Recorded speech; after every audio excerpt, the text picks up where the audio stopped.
Bismillahirrahmanirrahim. Assalamualaikum warahmatullahi wabarakatuh. Alhamdulillah wassalatu wassalamu ala rasulillah wa ala alihi wa sahbihi wa mawalah wa la hawla wa la quwata illa billahi wa ba'du. Alhamdulillah, di pagi menjelang siang ini kita kembali melanjutkan kajian kita membahas Siratul Mustafa sallallahu alaihi wa ala alihi wasallam, dan kita masuk pada bab tentang meningkatnya frekuensi siksaan dan upaya menghabisi Nabi sallallahu alaihi wa ala alihi wasallam.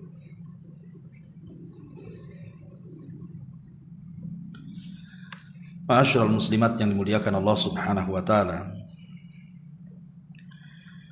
Kita tahu bahwa di permulaan dakwah Rasul sering saya ulang-ulang,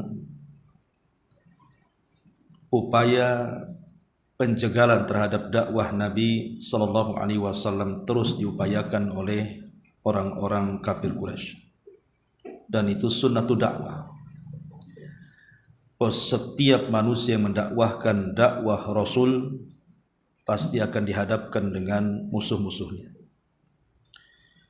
Karena setiap nabi itu Allah Subhanahu wa taala berikan musuh berupa syayatinil insi wal jin, setan-setan manusia dan setan-setan dari kalangan jin. Ketika turun surah Al-Hijr ayat 94, fasda' bima tu'mar wa a'rid 'anil musyrikin, maka sampaikanlah olehmu segala apa yang diperintahkan kepadamu ya Muhammad, dan berpaling dari orang-orang musyrik.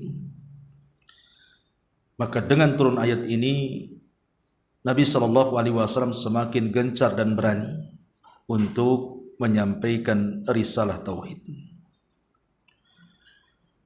Tetapi nikmat besar bagi Nabi SAW ketika ada orang-orang di sekitar dia yang melindunginya. Salah satunya adalah Abu Talib. Sehingga dengan keberadaan Abu Talib itu, banyak orang-orang musyrik tidak bisa menyentuh langsung kepada Rasul.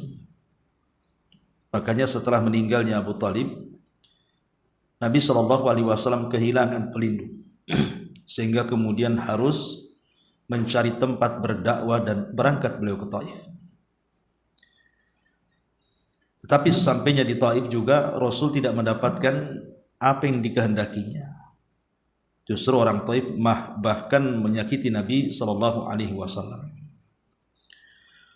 Lah yang dikisahkan di sini dalam buku-buku sejarah, salah satunya dalam kitab ini adalah kisah tentang Uqbah bin Abi Mu'ayth yang ma'ruf pernah menginjak tengkuk Nabi sallallahu alaihi wasallam. Beliau sedang sujud. Tetapi Uqbah bin Abi Mu'ayth ini kemudian meninggal di perang Badar. Dan dia orang yang pertama kali disalib di perang itu karena menjadi tawanan. Karena dia orang yang paling keras permusuhannya dengan Nabi sallallahu alaihi wa ala alihi wasallam. Dan tentu kisah-kisah bagaimana musuh-musuh Nabi sallallahu alaihi wasallam berusaha untuk menghalang-halangi dakwah Rasul sudah sering saya ulang-ulang, tidak perlu saya jelaskan kembali. Ibu tinggal baca kembali kisah-kisahnya. Kita masuk pada Islamnya Hamzah bin Abdul Muttalib. Taib, ma'asyiral muslimat yang dimuliakan Allah Subhanahu wa taala. Hamzah bin Abdul Muttalib adalah satu dari 4 paman Nabi sallallahu alaihi wasallam yang hidup sampai Nabi diangkat menjadi Nabi dan Rasul. Paman Rasul kan banyak, tetapi yang hidup sampai kerasulan atau kenabian Nabi kita Muhammad sallallahu alaihi wasallam hanya 4 pamannya saja. Yang 2 mukmin dan 2 kafir. Adapun yang mukmin Hamzah dan Abbas. Hamzah dan Abbas masuk Islam dan baik keislamannya. Adapun yang kafir Abu Lahab dan Abu Talib. Tapi walaupun demikian berbeda sikap. Abu Lahab lebih kepada memusuhi Nabi SAW, tapi Abu Talib lebih kepada membela Nabi SAW. Jadi di sini kalau kita ringkas, paman Rasul terbagi menjadi 3. Ada yang tetap di atas kekafirannya dan menjadi musuh Nabi. Dialah Abu Lahab. Ada yang tetap kafir tapi justru membela Nabi SAW. Dialah Abu Talib. Dan ada yang betul-betul masuk ke dalam Islam dan menjadi sahabat Nabi SAW. Dialah Hamzah dan juga Abbas radhiyallahu anhuma. Adapun Hamzah sendiri dari kecil sudah terbiasa dididik sebagai pemburu. Jadi dia dikenal sebagai pemburu. Dan yang diburunya itu bukan binatang-binatang biasa, tapi binatang-binatang buas. Seperti singa, harimau dan yang semacamnya. Makanya kemudian setelah dia masuk Islam, gelar yang disematkan kepada Hamzah adalah Asadullah wa Asadu Rasuli. Dia singanya Allah dan singanya Rasul. Lalu bagaimana kisah keislamannya? Satu hari kita tahu bahwa permusuhan musuh-musuh Nabi SAW, sebagaimana sudah saya jelaskan, itu teramat sangat sengit sekali, terutama dari Fir'aunnya umat ini, Abu Jahal, atau namanya Amr ibn Hisham, atau julukannya Abul Hakam. Jadi Abu Jahal ini satu hari mencaci maki Nabi SAW dengan sangat keji sekali. Lah ketika itu Hamzah masih kafir dan dia sedang berburu buruannya. Kemudian makian daripada Abu Jahal ini kedengaran oleh seorang budak. Budak ini adalah yang punya Abdullah ibn Jad'an. Jadi Abdullah ibn Jad'an itu punya seorang budak. Lah budak Abdullah ibn Jad'an ini mendengar bagaimana Abu Jahal itu mencaci, memaki, menghina, merendahkan Nabi SAW dengan sedemikian keji. Jadi ketika Hamzah ini pulang dari pemburuannya, kebiasaan dia sebelum pulang ke rumah, setiap dia habis berburu maka dia selalu tawaf di Ka'bah. Kemudian selepas tawaf dia akan menyalami orang-orang yang berada di sekitarnya. Lah disitulah dia berjumpa dengan budaknya Abdullah ibn Jad'an. Kemudian budaknya Abdullah ibn Jad'an ini menceritakan bahwa anak saudara, maksudnya Nabi kita Muhammad SAW, sudah dihinakan oleh Abu Jahal dengan makian-makian yang tidak pantas untuk diucapkan. Entah kenapa tersulut emosinya. Hamzah ini tersulut emosinya. Bagaimanapun Rasul adalah anak pamannya, anak daripada saudaranya, ponakan bahasa kitanya. Jadi tidak jadi dia pulang, malah dia mencari Abu Jahal. Kemudian setelah berjumpa dengan Abu Jahal tidak basa-basi, sementara busur dan anak panah masih di tangan, dia langsung kemudian mengatakan, "Atashtuma ibna akhi, apakah engkau sudah mencaci maki anak saudaraku?" Kemudian langsung dihentakkan busur panah itu dan mengenai wajah Abu Jahal. Kemudian terluka dan mengeluarkan darah sampai tersungkur. Tentu orang-orang Abu Jahal ada di sekitar situ, tidak terima, bagaimanapun Abu Jahal itu tokoh besar, kok bisa kemudian disakiti seperti itu. Hampir-hampir mereka hendak mengeroyok Hamzah. Tapi tiba-tiba Abu Jahal mengatakan, "Da'uhu, jangan, biarkan dia. Fa inni qad syatamtu ibna akhihi." Karena aku sudah mencela anak saudaranya. Jujur Abu Jahal di sini. Ya. Kemudian Hamzah langsung kemudian berpidato di hadapan orang. "Apakah engkau sudah mencela anak saudaraku sementara aku di atas agamanya?" Padahal dia belum masuk Islam tuh. Ya.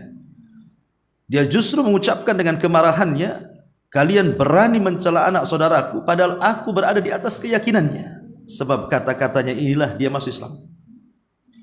Padahal ketika ngomong seperti itu hidayah belum ada tuh. Tapi gara-gara kemarahannya dan tersulut emosi, justru penyebab itulah dia masuk ke dalam agama Nabi SAW, bersahadat di hadapan Rasul. Ma'asyiral muslimat yang dimuliakan Allah Subhanahu wa taala. Lah Hamzah sendiri ketika dia sudah masuk Islam, maka memperkuat Islam.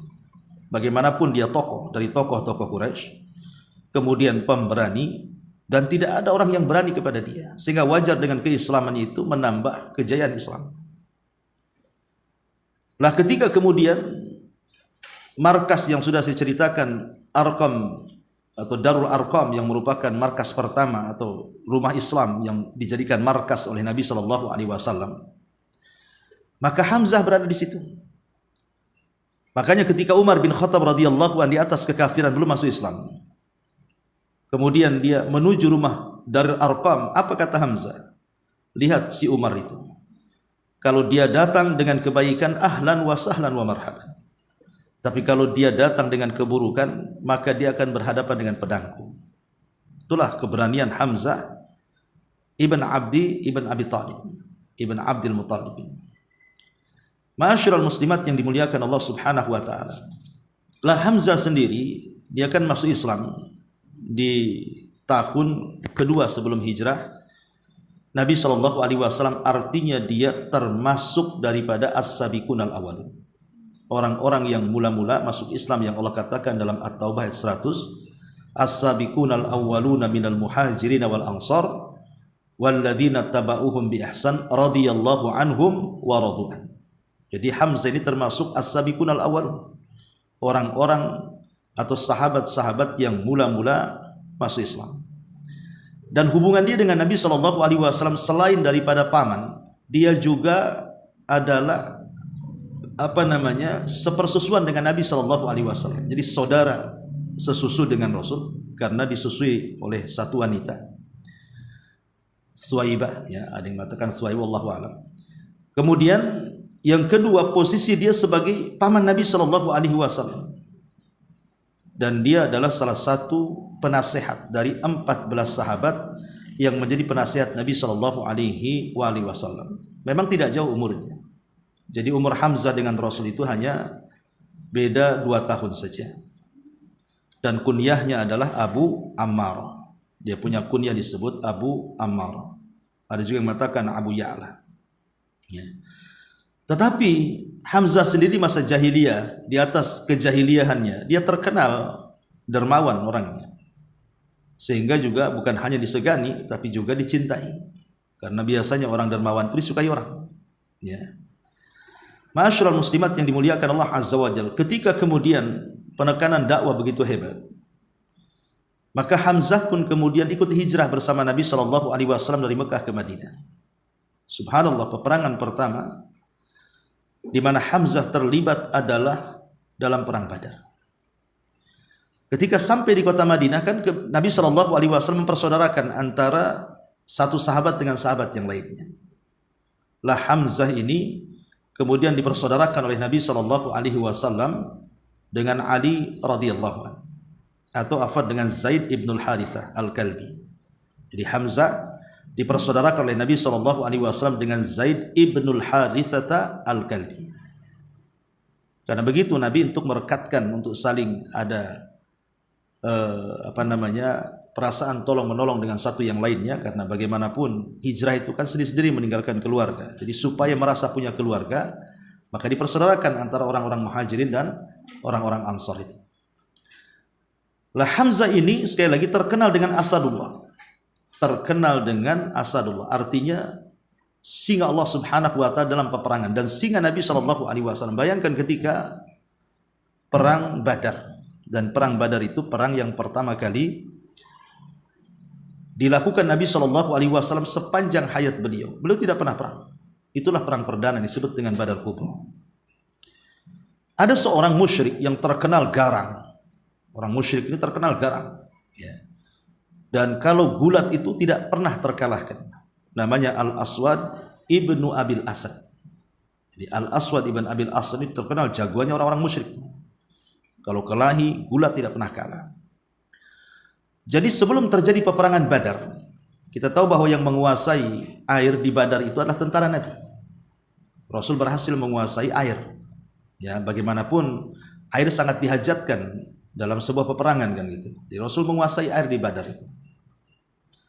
Jadi Al-Aswad ibn Abil Asad ini bernazar, walaupun air itu dikuasai oleh kaum muslimin, saya akan tetap datang ke air itu. Aku akan meminumnya, atau aku akan terbunuh, atau aku akan membunuh orang-orang muslim itu. Itu nadarnya Al-Aswad ibn Abil Asad. Memang dia pemberani. Maka dengan kudanya dia pacu menuju tempat air yang dikuasai kaum muslimin itu. Rupanya sebelum sampai di tempat air itu, Hamzah sudah menghadang. Kemudian ditebas kakinya, dia pun jatuh.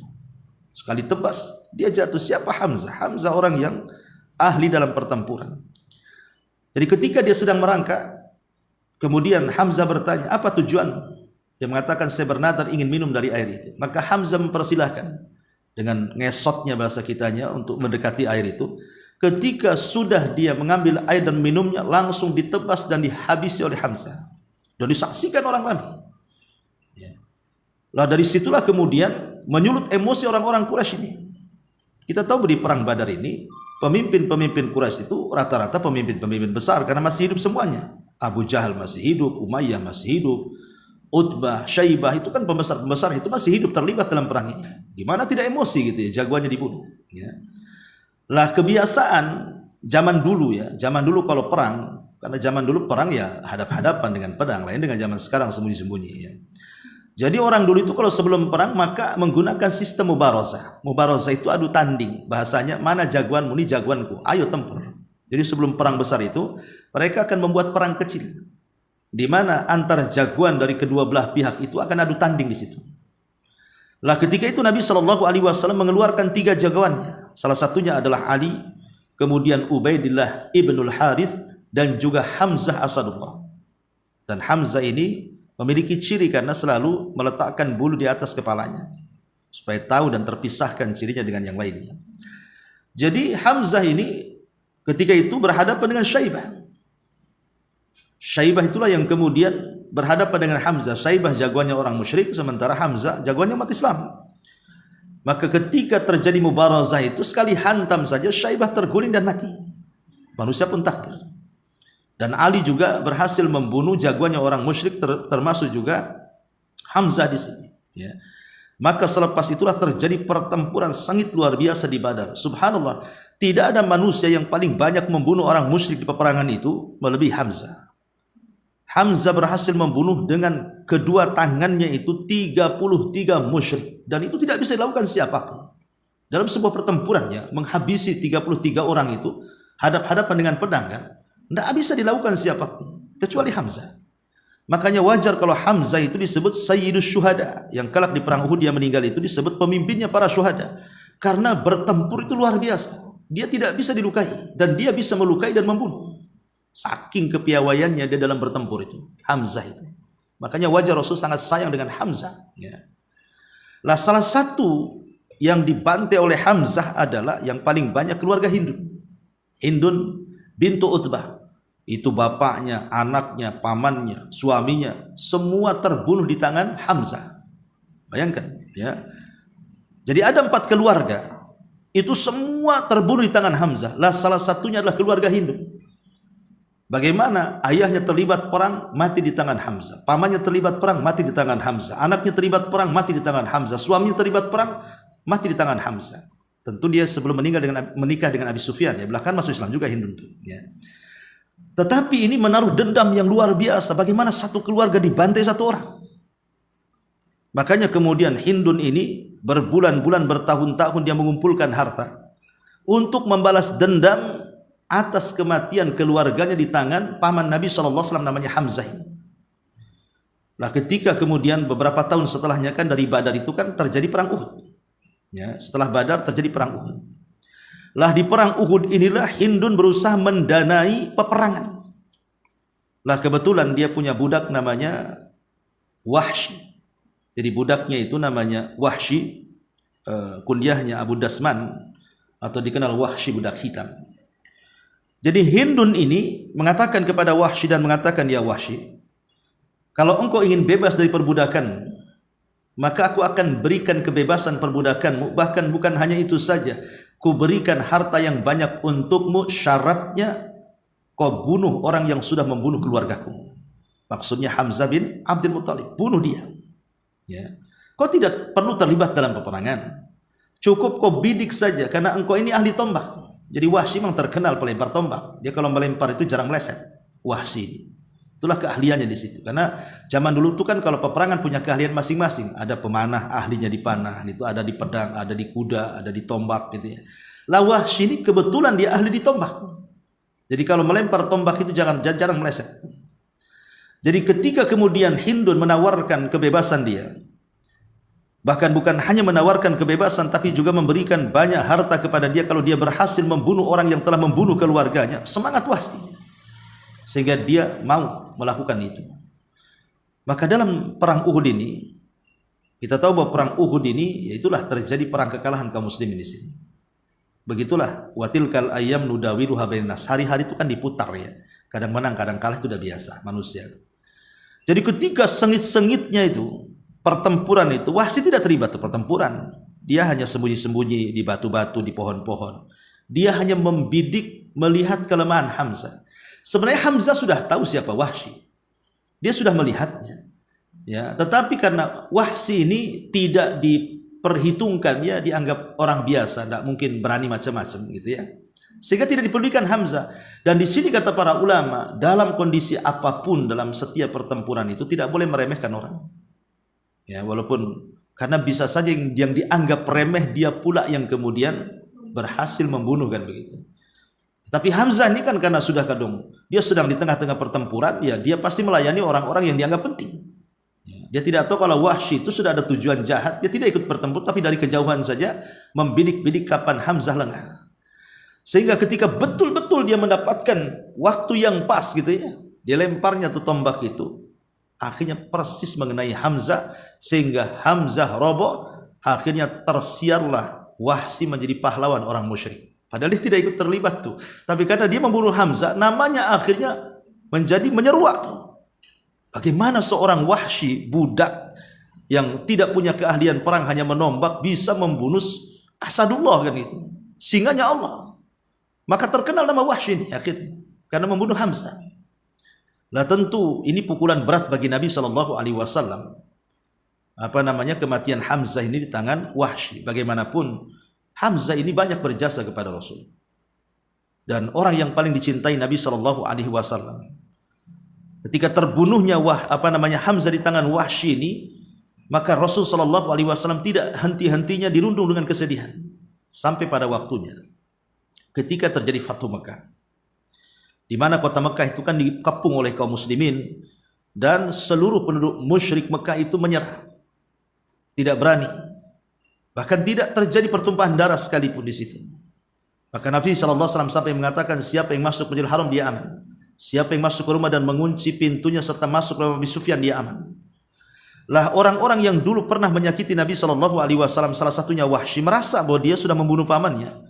Dia tidak tenang di Mekah, karena Mekah sudah dikuasai kan. Akhirnya dia lari ke Taif. Rupanya ketika lari ke Taif, dia mendengar Rasul pun akan ke Taif. Makin sesak dadanya itu. Kemudian dia niat ingin pergi ke Yaman, ke Syam, pokoknya seolah-olah dunia yang luas itu sempit bagi dia. Tetapi terdengar kabar kepada Wahsy ini bahwa Nabi SAW akan menerima siapapun yang pernah memusuhi dia dan para sahabatnya kalau dia datang baik-baik masuk Islam. Akhirnya berita itu menenangkan Wahsy dan tidak jadi kabur ke sana kemari. Datang dia ke Nabi SAW. Kemudian dia pun menyatakan keislamannya. Tapi Nabi SAW bertanya kepada Wahsy, apakah engkau Wahsy yang membunuh Hamzah? Maka Wahsy mengatakan, ya saya Wahsy dan saya pembunuh Hamzah. Kemudian Rasul mengatakan, bisa enggak kau ceritakan bagaimana cara engkau membunuh Hamzah? Akhirnya Wahsy bercerita bagaimana kelicikan dia membunuh Hamzah itu. Bagaimana kepengecutan dia tidak berani hadap-hadapan dengan Hamzah, sehingga dia hanya membunuh dari jarak jauh dengan bidikannya, dengan tombaknya. Maka setelah kemudian diceritakan panjang lebar, tiba-tiba Rasul menangis, sedih dengan ceritanya Wahsy.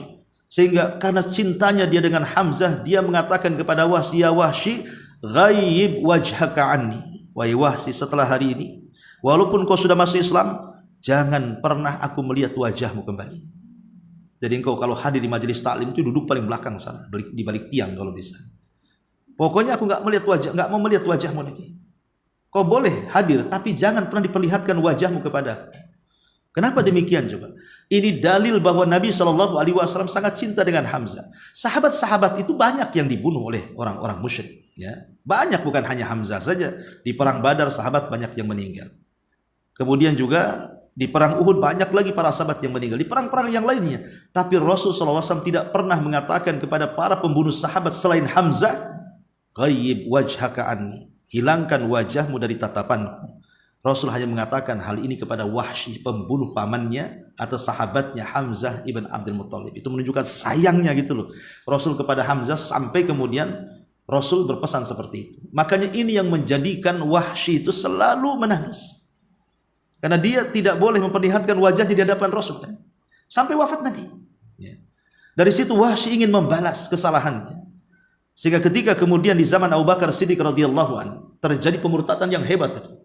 Ya, banyak orang murtad di zaman Abu Bakar. Salah satunya adalah munculnya nabi-nabi palsu, dan yang paling banyak pengikutnya adalah Musailamah al-Kadzdzab. Musailamah al-Kadzdzab itu banyak pengikutnya. Lah ketika terjadi peperangan yang disebut dalam sejarah itu namanya Hadiqatul Maut, kebun kematian. Karena ketika itu Musailamah al-Kadzdzab terkepung dalam kebun itu oleh tentara Khalid bin Walid dan yang lainnya.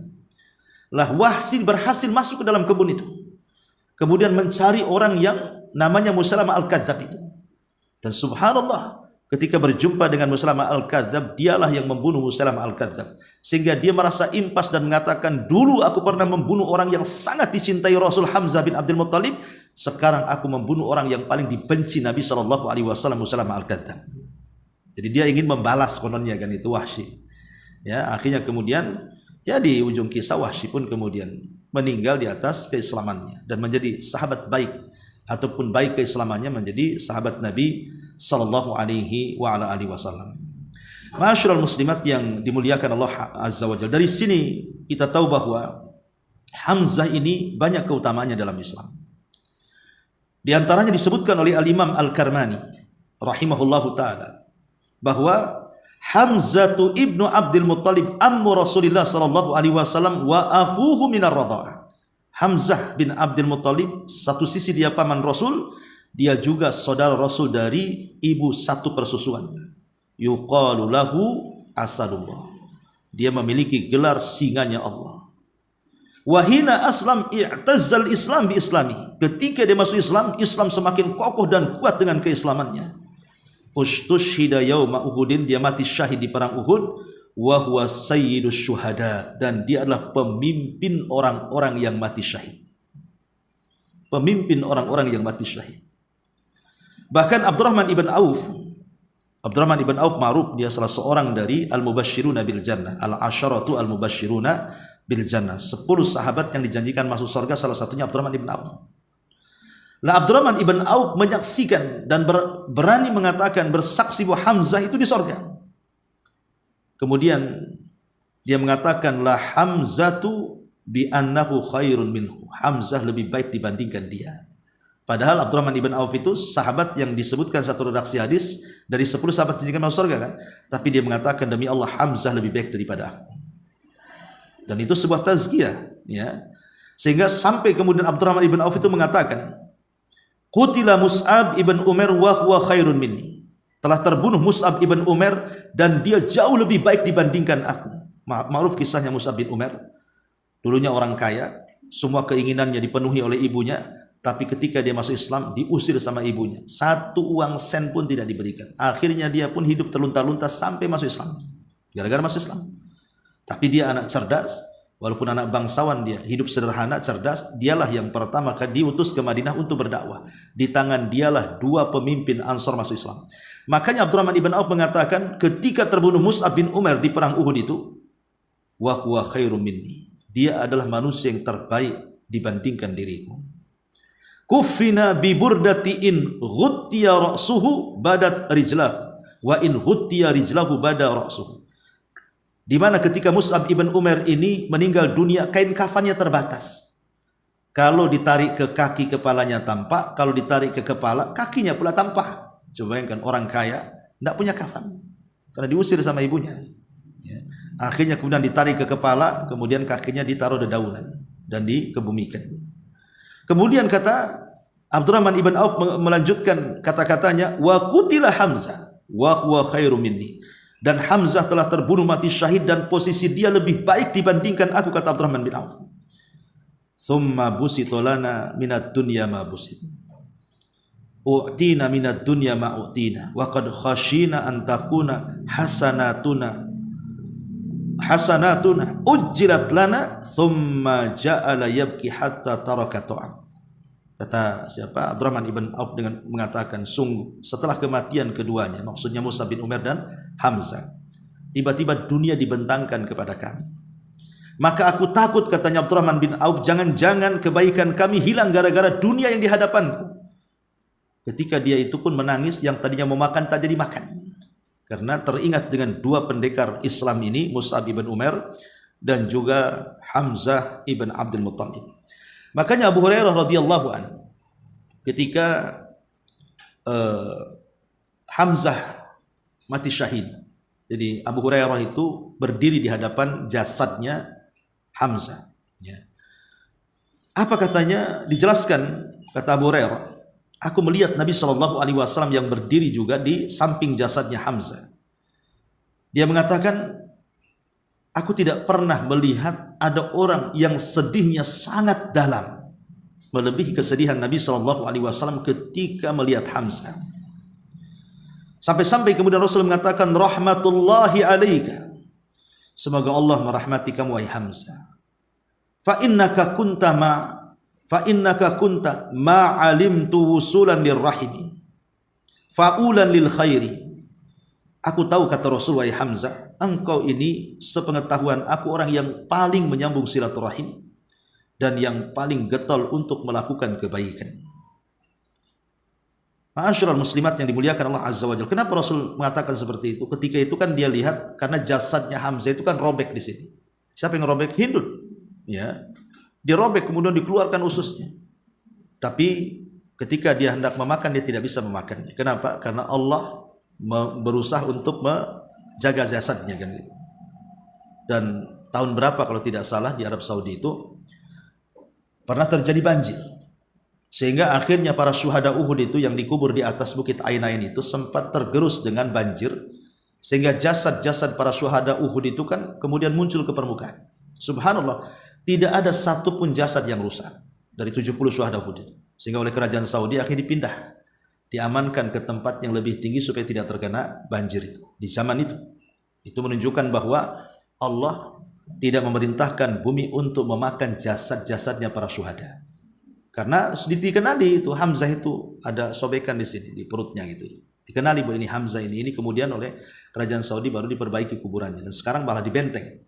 Ya, jadi ibu kalau pernah umroh kan hanya bisa melihat dari dalam pagar saja. Itu pun yang ada maisannya itu, ada batunya cuman beberapa sahabat, yang lainnya kan rata dengan tanah. Hampir tidak bisa kita menghitung berapa, cuman ditulis di situ orang-orang yang mati syahid saja di gerbang itu kan. Tapi dari sini kita tahu bahwa bagaimana kesedihan Nabi SAW melihat kondisi Hamzah, ya tidak lain dan bukan karena kecintaan Nabi kepada Hamzah luar biasa. Makanya Abdullah bin Abbas radhiyallahu anhu dia mengatakan, Nabi memerintahkan Hamzah ini untuk dibungkus dengan kain kafan. Kemudian Nabi SAW sholat. Kemudian beliau takbir 7 kali takbir. Kemudian baru meletakkan Hamzah. Kemudian Hamzah pun dikebumikan. Ya tentu masalah takbir sholat jenazah ya ada yang 4 kali, ada yang mengatakan 7 kali. Tapi pendapat yang kuat adalah 4 kali takbir. Ya, takbir pertama baca Fatihah, takbir kedua baca sholawat, takbir ketiga baca doa, takbir keempat langsung salam, kan itu ya. Boleh juga berdoa dengan doa umum. Tapi itu cerita fikih. Tapi yang jelas bahwa dari kisah Hamzah ini, ya, kita bisa petik pelajaran yang sangat besar bagaimana Hamzah ini telah mengukir sejarah dalam Islam dengan masuknya menjadi kuat Islam. Apalagi setelah bukan hanya Hamzah, Umar masuk Islam. Nanti kan ceritakan ya, kisah Umar, maka Islam semakin kuat lagi. Itu diantara sekilas kisah Hamzah ibn Abdul Muttalib. Baik, kita baca sedikit di sini. Masuk Islamnya Hamzah bin Abdul Muttalib. Di tengah suhu yang diliputi awan kezaliman, dan penindasan tiba-tiba muncul seberkas cahaya yang menyinari jalan, yaitu masuk Islamnya Hamzah bin Abdul Muttalib. Dia masuk Islam pada penghujung tahun ke-6 kenabian. Ada yang mengatakan tahun kedua kenabian. Lebih tepatnya pada bulan Dzulhijjah. Mengenai sebab keislamannya, bahwa satu hari Abu Jahal melewati Nabi SAW di Bukit Safa. Lalu dia mengganggu dan mencaci maki Nabi. Rasulullah SAW hanya bisa diam, dan itu akhlak Rasul. Rasul itu kalau dihina, dicaci maki, dia lebih memilih diam. Kenapa? Karena tujuan diutusnya Rasul menjadi Nabi dan Rasul bukan melayani orang yang mencaci maki. Ibu kalau setiap hari melayani orang yang menggibahi ibu, memfitnah ibu, membuli ibu, menghina ibu, habis di situ waktunya. Ngapain? Kita menghabiskan waktu melayani orang yang menyakiti kita. Biarkan aja lah orang itu. Karena orang itu kan tidak bisa direm. Siapa yang bisa menghentikan orang itu tidak bicara, Bu? Orang itu sudah diciptakan dari awal sudah bicara. Ya, biarkan mereka bicara. Dan Allah pun tidak mentakdirkan orang bicara itu dari mulai dia bisa bicara sampai mati ngomongin ibu terus kan? Ya mungkin sekali-kali kan gitu ya. Kalau sudah sariawan itu kan sudah berhenti. Doakan sariawan aja lah kan. Artinya ya, manusia itu seperti itu. Maka lihat bagaimana Rasul memilih akhlak. Kalau dibicarakan diam. Diam itu sama dengan transfer pahala namanya. Ya. Karena memang hadaf Rasul, tujuan Rasul bukan melayani orang yang menghina dia. Ada target yang jauh lebih besar dibandingkan melayani orang-orang yang menghinanya. Tersebarnya Islam kemana-mana. Ya, makanya Rasulullah SAW diam. Ya. Tidak bicara sedikit pun. Kemudian dia tiba-tiba memukul kepala beliau dengan batu hingga melukainya. Dan mengalirkan darah. Selepas itu dia pulang menuju tempat Quraisy. Maksudnya Hamzah ini ketika di sini Quraisy berbincang kala itu budak wanita Abdullah bin Jud'an berada di kediaman di atas Bukit Safa dan menyaksikan kejadian tersebut yang dilakukan oleh Abu Jahal kepada Nabi. Bukan hanya sekedar melukai dengan lisannya tapi juga dengan fisiknya kan, sampai bayangkan Rasul dipukul dengan batu kan. Lah, tentu Hamzah ini marah gitu ya. Karena melukainya bukan hanya lisan saja sampai ke fisik. Ya. Lah ketika Hamzah pulang dari berburu dengan menenteng busur panah, maka serta merta budak perempuan tersebut, maksudnya perempuannya Abdullah bin Jad'an tadi, ya, memberitahukan kepada Hamzah perihal perlakuan Abu Jahal kepada Rasul. Maka hal itulah yang kemudian Hamzah sendiri sebagai seorang pemuda yang gagah lagi punya harga diri yang tinggi dari kalangan suku Quraisy, Hamzah marah besar dan langsung bergegas pergi dan tidak peduli dengan orang-orang yang menegurnya.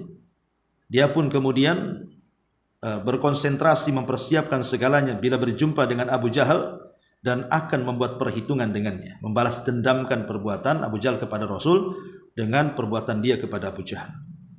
Maka manakala dia masuk ke Masjidil Haram, dia langsung berdiri tegak tepat di hadapan Abu Jahal seraya berkata, "Hei si hina, engkau berani mencaci maki keponakan, padahal aku sudah memeluk agamanya." Kemudian dia memukulnya dengan busur panah dan membuatnya luka-luka dan babak belur. Melihat hal itu, sebagian orang dari Bani Makhzum, yakni dari Bani suku Abu Jahal, terpancing emosinya. Demikian pula orang-orang dari Bani Hashim, dari suku Hamzah, tidak kalah emosinya. Artinya ini sudah berhadapan-hadapan dua kabilah nih, mau perang kan? Ya. Maka Abu Jahal melerai dan berkata, biarkanlah Abu Imarah, maksudnya kunyah daripada Hamzah ini, ya, biarkan dia, jangan disakiti, sebab aku memang telah mencaci maki keponakannya dengan cacian yang amat sangat jelek. Jadi jujur dia Abu Jahal itu. Ya. Lah keislaman Hamzah pada mulanya adalah sebagai pelampiasan harga diri seorang yang tidak sudi keluarganya dihina, namun kemudian Allah membuatnya cinta terhadap Islam. Dia kemudian menjadi orang yang berpegang teguh pada Urwah al-Wuthqa dan menjadi kebanggaan kaum muslimin di zaman itu, di zaman sekarang, bahkan sampai kiamat dibangkitkan, karena dia adalah pemimpin para syuhada. Wallahu alam. Inilah keislaman Hamzah bin Abdul Muttalib. Adapun keislaman Umar ini panjang, ya. Insyaallah minggu depan kita ceritakan soal Umar bin Khattab. Baik, sebelum kita tutup, silakan kalau ada yang bertanya.